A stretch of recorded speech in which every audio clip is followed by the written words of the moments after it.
চলো আজ তোমাদের একটা গল্প বলি। সারা দিন প্রচণ্ড গরম, হঠাৎ সন্ধেবেলায় দেখি ঝমঝম করে বৃষ্টি নেমেছে। তখনই মন প্রাণ কেমন যেন খাই খাই করে ওঠে। তোমাদের কাদের কাদের এমন হয় বলো তো? সেই দিন আমার সাথে ঠিক এমনটাই ঘটেছিল। যেমন ভাবা তেমন কাজ। তাই আর বেশি দেরি না করে বানিয়ে ফেললাম এমন লাল লাল ঝাল ঝাল কষা করে খাসির মাংস।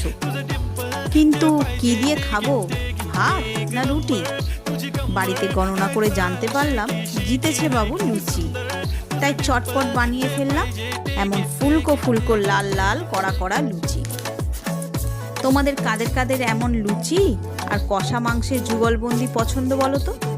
আমাদের তো বাপু খুব পছন্দের। তাই লুচি ভাজা শেষ হতেই সপরিবারে জমিয়ে খাওয়া দাওয়াটা আগে সেরে নিলাম। তাই গল্প আর গল্প নেই, কিন্তু গল্প হলো সত্যি।